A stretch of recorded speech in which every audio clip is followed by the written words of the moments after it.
Good morning everyone. अभी तक हमने मेटल्स के 4 प्रॉपर्टीज़ के बारे में पढ़ाई कर ली है। और 4 प्रॉपर्टीज़ कौन कौन से हैं? एक तो malleability, conductivity, ductility and last हमने सोनोरोसिटी पढ़ी थी। ठीक है, सोनोरोसिटी या सोनरसनेस, जो भी आप बोल लो। तो ये सारा हमें क्लियर हो गया था। उन्हीं पे बेस्ड लास्ट के जो हमने डक्टिविटी और सोनोरोसिटी पढ़ी थी, सोनरसनेस पढ़ी थी, उसको उसका ऑब्जर्वेशन आगे लिखा हुआ है। इसको पढ़ते हैं थोड़ा कि ऑब्जर्वेशंस हमें मतलब कैसे मिल सकते हैं या फिर कौन सी एक्टिविटी हम कर सकते हैं जिससे हमें ये प्रॉपर्टीज़ दिखें।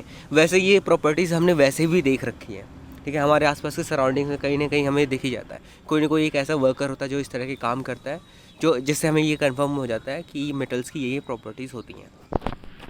तो कह रहा है, after performing the above activities we can say that some materials are hard, lustrous, malleable, ductile, sonorous and good conductor of heat and electricity। अच्छा, lustrous क्या होता है? lustrous मतलब जिसमें शाइन होता है। मतलब अगर आप मेटल की बात करो, अगर आप एक नॉर्मल लोहे का रॉड लो, तो नॉर्मल का लोहे का रॉड अगर थोड़ा सा पुराना हो गया है तो शाइन उसमें नहीं दिखता है। लेकिन शाइन कब दिखेगा? जब आप उस लोहे को बीच में से काटोगे, तो जहाँ से आप काटोगे उस जगह पे थोड़ा सा लस्टर, थोड़ा सा शाइन दिखेगा। तो दैट प्रूव्स कि मेटल्स हैव लस्टर या लस्टर, ठीक है। तो हमें पता है कि मेटल्स जो होते हैं ये सॉलिड होते हैं तो हार्ड होंगे ही, लस्टरस होते हैं, फिर मेलिएबल होते हैं। मेलिएबल मतलब इनको थिन शीट्स के फॉर्म में हम कन्वर्ट कर सकते हैं। डक्टाइल, डक्टाइल मतलब हम उनको क्या कर सकते हैं? खींच सकते हैं, एक तार के फॉर्म में उसको खींचते चले जाएंगे और वो पूरा लंबा होता जाएगा, वो टूटता नहीं है। सोनरसनेस क्या होता है कि अगर हम उसमें किसी चीज़ से हिट करते हैं तो वो एक आवाज़ उसमें से गूंजती है। वो आवाज़ ऐसा नहीं कि तुरंत आवाज़ निकला और तुरंत ख़त्म हो गया। जैसे अगर आप वुड पे हिट करोगे किसी भी चीज़ से तो वो एक आवाज़ आती है, लेकिन वो गूंजती नहीं है, वो इको नहीं प्रोड्यूस करती है। लेकिन ये जो मेटल्स होते हैं ये थोड़ा सा इको ज़रूर प्रोड्यूस करते हैं। That's why they are called sonorous and good conductor of heat and electricity. ये सारा कुछ हमने सारी प्रॉपर्टीज़ पढ़ी हुई हैं। The materials which generally possess these properties are called metals। मैंने आपको बताया था कि जनरली मतलब ऐसा नहीं कि बिल्कुल ये स्ट्रिक्टली इस चीज़ को फॉलो करें। कुछ ऐसे भी मेटल्स होते हैं जिसमें कुछ एक्सेप्शंस दिख सकते हैं। कुछ ऐसे नॉन मेटल्स हैं जो जिसमें इसमें से कई प्रॉपर्टीज़ मैच करती हैं, लेकिन एक दो प्रॉपर्टीज़ मैच नहीं करती हैं। तो हम इन जनरल ये बोल सकते हैं कि ऐसा मटेरियल जिसके अंदर ये 6 प्रॉपर्टीज़ हैं। पहली तो ये हार्ड होना चाहिए, दूसरा लस्टर होना चाहिए, फिर मेलेबल होना चाहिए, डक्टाइल होना चाहिए, सोनरस होना चाहिए and good conductor of heat and electricity होनी चाहिए। ये 6 प्रॉपर्टीज़ अगर होंगी, ठीक है, तो आप बोल सकते हो कि हाँ ये एक मेटल के होने की संभावना है, ठीक है।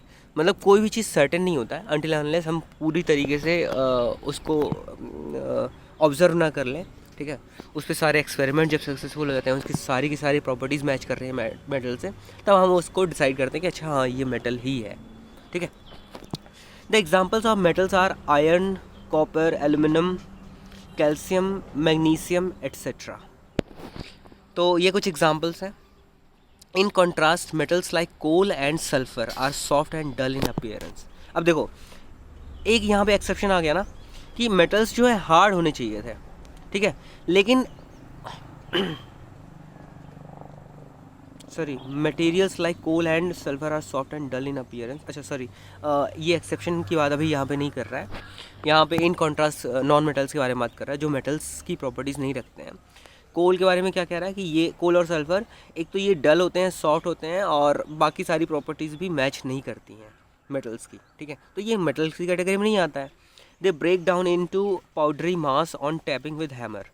तो अगर आप हैमर से हिट करते हो इन मटेरियल्स पे, सल्फ़र पे हुआ या फिर कोल पे हुआ, आयोडाइन पे हुआ, सोडियम क्लोराइड हो गया जो आपका नमक होता है उस पर अगर आप हिट करोगे तो वो पूरे तरीके से पाउडर के फॉर्म में कन्वर्ट हो सकता है अगर आप हिट करते रहो लगातार। लेकिन वही अगर आप किसी मेटल पे ऐसे हिट करने की कोशिश करो या करो तो वो कभी भी पाउडरी फॉर्म में तो कन्वर्ट नहीं हो सकता किसी भी कंडीशन में, चाहे उसको आप पिघला ही क्यों ना दो, ठीक है, वो पाउडरी फॉर्म में कन्वर्ट नहीं हो सकता। तो ये एक मेटल की सबसे खास बात होती है। they are not sonorous and are poor conductors of heat and electricity. These materials are called non-metals. The example of non-metals are sulfur, carbon, oxygen, phosphorus। देखो, एक तो दुनिया भर की जितनी भी गैसेस हैं सारे के सारे गैसेस नॉन मेटल्स में आ जाती हैं, ठीक है। उसके अलावा मतलब गैसेस तो आप बता सकते हो, कार्बन डाइऑक्साइड हुआ, ऑक्सीजन हुआ, नाइट्रोजन। अगर आपको नॉन मेटल्स का एग्जांपल देना आपको नहीं याद आ रहा है तो कोई सा भी गैस का एग्जांपल उठा के डाल दो, वो सारे के सारे एग्जांपल्स सही होते हैं। इन मेटल्स के आपको एग्जांपल्स लिखने पड़ेंगे। अब मेटल्स के एग्जांपल में क्या है, सारा कुछ आपके सामने होता है, मैक्सिमम चीज़ सामने होती है। मतलब आपके जैसे आपने गोल्ड देखा हुआ है, आपने सिल्वर देखा हुआ है, आपके सामने आयरन हमेशा होता है, एल्यूमिनियम होता है, कॉपर होता है। कॉपर आपके घर में वो जो वायरिंग होती है वो कॉपर की ही मैक्सिमम होती है। जो हाई वोल्टेज वायर्स होते हैं वो उसमें एल्यूमिनियम ज़्यादा यूज़ किया जाता है, ठीक है। तो ये सारे के मतलब ज़्यादातर मेटल्स हमारे आंखों के सामने होते हैं। मरकरी जो है थर्मोमीटर में लगा होता है, लेकिन मरकरी एक ऐसा एक्सेप्शन है, मैंने अभी एक्सेप्शन के बारे में बात करी थी। तो मरकरी एक ऐसा एक्सेप्शन है जो मेटल होते हुए भी हार्ड नहीं होता है, वो लिक्विड फॉर्म में ही पाया जाता है, ठीक है। तो आई होप ये सॉरी ये कुछ सॉरी ये कुछ एक्सेप्शंस हैं जिनको आपको हमेशा याद रखना है, ठीक है। क्योंकि आगे आने वाली क्लासेस में बहुत सारे एक्सेप्शंस आपको देखने को मिलेंगे। तो अगर आप अभी से एक्सेप्शंस को याद करना नहीं स्टार्ट करते हो तो बाद में दिक्कत हो सकती है। तो दिक्कत ना हो उसके लिए आपको क्या करना होगा, आपको अभी से जो भी एक्सेप्शंस हैं उनको खास करके याद करके रखना बहुत ज़्यादा ज़रूरी होता है, ठीक है। आगे बढ़ते हैं। Chemical properties of metals and non metals. अभी तक तो हमने फिजिकल प्रॉपर्टीज़ के बारे में पढ़ा था। तो फिजिकल प्रॉपर्टीज़ में हमें क्लियर हो गया है कि हमें 6 प्रॉपर्टीज़ याद रखने हैं। तो वो 6 के 6 प्रॉपर्टी अभी हमने डिस्कस करा हुआ था, ठीक है। तो कहीं पे भी कोई भी कुछ पूछेगा मेटल्स की फ़िज़िकल प्रॉपर्टीज़ बोलो, तो आपको वो 6 पॉइंट्स ज़रूर बोलने हैं। अगर आपको एग्ज़ाम में आ गया कि मेटल्स की फ़िज़िकल प्रॉपर्टीज़ के बारे में थोड़ा सा डिस्कस करें और 3 नंबर का क्वेश्चन है, तो ऐसा नहीं कि सिर्फ आपको 6 वर्ड्स लिख देने कि हाँ ये पॉइंट्स होते हैं, मेलेबिलिटी होती है, कंडक्टिविटी होती है, डक्टिलिटी होती है, सोनरोसिटी होती है, हार्ड होता है, और ठीक है। तो ये ऐसे नहीं लिखना है आपको क्या करना है वो वर्ड लिखना है। जैसे मान लो कंडक्टिविटी के बारे में बात करनी है तो आपको एक वर्ड लिखना है कंडक्टिविटी, फिर उसको थोड़ा सा डिफ़ाइन कर देना है, समझा देना है कि कंडक्टिविटी आखिर होती क्या है। या फिर ऐसे समझा सकते हो कि जो मेटल्स होते हैं उसमें कंडक्टिविटी बहुत अच्छी होती है हीट एंड इलेक्ट्रिसिटी की, ठीक है। तो ऐसे एक एक लाइन में उसको अगर एक्सप्लेन कर दोगे तो पूरे के पूरे 3 मार्क्स आपको मिलते हैं। अगर वही सेम क्वेश्चन 4 नंबर या 5 नंबर का है तो आपको साथ में एग्जाम्पल्स भी लिखते जाने हैं। तो ये तरीका होता है आपको अपना जो क्वेश्चन होता है उसका जो वेटेज होता है उसके हिसाब से अपने आंसर को लिखने का, ठीक है। अगर 2 नंबर का क्वेश्चन है या 1 नंबर का क्वेश्चन है तो आपको बस वही वर्ड्स लिख देने हैं, वो 6 वर्ड्स लिख देने हैं आपको पूरे नंबर मिल जाते हैं, ठीक है। तो जो भी क्वेश्चन है उसका वेटेज देख के ही आपको अपना आंसर लिखना होता है। अब sorry, chemical properties of metals and non metals. इसमें सबसे पहला है रिएक्शन विद ऑक्सीजन। ऑक्सीजन के साथ रिएक्शन करता है मेटल, तो क्या करता है उसके बारे में इसमें डिस्कस किया हुआ है। तो कह रहा है you are familiar with the phenomenon of rusting of iron. आपको पता है, सभी को पता है कि लोहे में जंग लग जाती है, सबसे आसानी से लोहे में ही जंग लगता है, ठीक है। इतनी आसानी से दूसरे मेटल्स में कोरोजन नहीं होता है, इतने आसानी से दूसरे मेटल्स के ऊपर एक अलग लेयर नहीं बनता है जितना आसानी से आयरन के ऊपर बन जाता है। और ये इतना ज़्यादा घातक होता है कि आयरन की जो क्वालिटी होती है, जो उसकी स्ट्रेंथ होती है, उसको कमज़ोर कर देती है, ठीक है। टिन शेड्स अगर आपने देखा होगा तो उसमें जैसे ही जंग लगता है कुछ दिनों में वो पूरा का पूरा टिन में छेद होने लगता है। तो उससे पता चलता है कि कितना भी ये स्ट्रॉन्ग मेटल रहा होगा, लेकिन जैसे ही उसमें जंग लगती है उसके बाद वो पूरा का पूरा कमज़ोर पड़ जाता है।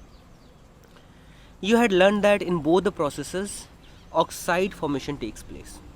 ऑक्साइड फॉर्मेशन कैसे हो रहा है बोथ द प्रोसेस नहीं है, इन द प्रोसेस है, ठीक है। तो इस प्रोसेस में क्या हो रहा है कि आयरन जो होता है वो सिंपली कुछ नहीं होता है, जो एटमॉस्फेयर होता है, एटमॉस्फेयर में ऑक्सीजन प्रेजेंट होता है, उस ऑक्सीजन के साथ में रिएक्ट कर जाता है और रिएक्ट करने के बाद आयरन ऑक्साइड बनाता है, ठीक है। इतना सिंपल सा ये फेनोमेनन होता है, लेकिन ये इतना धीरे धीरे इतना स्मूथली होता है कि हमें पता ही नहीं चलता है और एकदम से हमें पता चलता है अच्छा इसमें जंग लग गई या जंग लगने लगी, ठीक है। तो अगली एक्टिविटी में यही कह रहा है, let us check the nature of rust formed as a result of the reaction between iron, oxygen and water. तो हमारे एटमॉस्फेयर में हमें ऑक्सीजन भी मिल जाता है और मॉइस्चर तो होता ही होता है। मॉइस्चर कैसे होगा? हमेशा ही जैसी धूप होगी तो पानी ऊपर की तरफ उड़ेगा ही उड़ेगा, वेपराइज होता ही होता है, ठीक है। तो जो बिल्कुल लाइट पार्टिकल्स होते हैं वाटर के वो बिल्कुल ऊपर चले जाते हैं, उनकी हाइट बहुत ज़्यादा ऊपर चली जाती है, वो बादल वगैरह बनाते हैं। और जो जिनका थोड़ा सा वेट थोड़ा ज़्यादा होता है या फिर जिनका साइज़ थोड़ा बड़ा होता है, जो ज़्यादा हैवी होते हैं, वो ज़्यादा ऊपर तक उठ नहीं पाते हैं। तो यही रीज़न है कि ख़ास करके जैसे ठंड का मौसम स्टार्ट होने लगता है, जैसे अभी का मौसम आप देख रहे होगे, तो अभी के मौसम में आपको ओस दिखते हैं। सुबह के टाइम में अगर आप उठोगे तो पत्तियों के ऊपर या ज़मीन के ऊपर थोड़ी सी नमी होती है, तो वो ये वही वाटर पार्टिकल्स हैं जो बहुत ज़्यादा ऊपर तक नहीं उठ पाए थे, और जैसे ही टेम्परेचर और ज़्यादा लो हुआ तो वो वापस से जितना भी ऊपर गए रहे होंगे वो वहाँ से वापस से सेटल डाउन कर गए, और सेटल डाउन किए तो वो पत्तियों के ऊपर या ज़मीन के ऊपर कहीं पे भी जाके गिर गए, ठीक है। तो उसमें यही दिखाया हुआ है कि ये कुछ एक्सपेरिमेंट किया हुआ है, रस सस्पेंशन किया हुआ है, रेड लिटमस पेपर को इसमें डाला हुआ है और ये रस को दिखा रहा है। इसमें देखते हैं कि क्या करना चाह रहा है।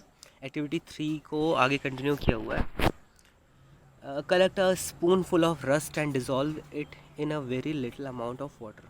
क्या ये रहा है कि जो भी आयरन का रॉड होता है उसके ऊपर जो भी जंग लगी हुई हो उसको थोड़ा सा खुरच के पानी में उसको आपको मिला देना है, डिज़ोल्व कर देना है। You will find that the rust remains suspended in the water. आप ऑब्जर्व करोगे कि जो रस्ट होता है वो उसमें घुलता नहीं है, वो नीचे ही जाके बैठ जाता है। शेक द सस्पेंशन वेल, उसको आपको अच्छे से हिलाना है। Test the solution with red and blue litmus paper. What do you observe, is the solution acidic और बेसिक? तो बेसिकली जब भी लिटमस पेपर की बात आती है तो हमें पता है, क्लास 7 में हमने पढ़ा हुआ है कि जब भी लिटमस पेपर की बात आती है, लिटमस पेपर सिर्फ और सिर्फ एक वजह से यूज़ किया था ताकि हमें पता चल सके कि जो भी सॉल्यूशन है, जो भी हमें मैटर मिल रहा है उसका नेचर कैसा है, वो हमें पता करने के लिए हम एक लिटमस पेपर का यूज़ करते हैं, ठीक है। तो ऑब्जर्वेशन में कह रहा है you must have observe that the red litmus paper turns blue. तो रेड लिटमस पेपर अभी एक्टिविटी में भी जो पीछे हमने ये पिक्चर देखा था तो इसमें ये रेड लिटमस पेपर ही दिखाया हुआ है, ठीक है।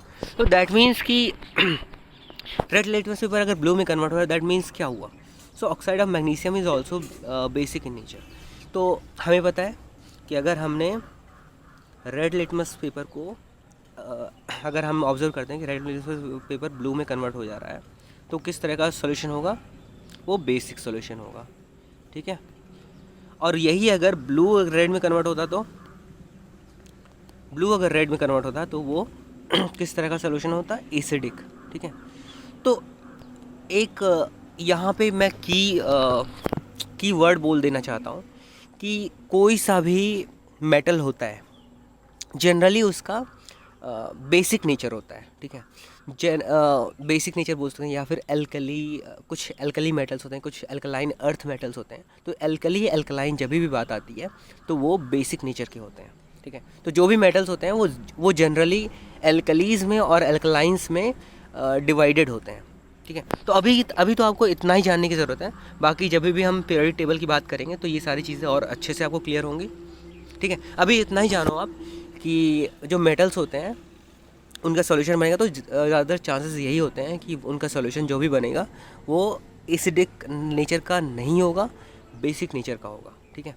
बेसिक नेचर का होगा जिसको हम एल्कली मेटल्स में और एल्कलाइन अर्थ मेटल्स में डिवाइड कर सकते हैं, ठीक है। तो अब आज के लिए इतना ही रहने देते हैं, बाकी हम नेक्स्ट लेक्चर में कंटिन्यू करेंगे। Thank you.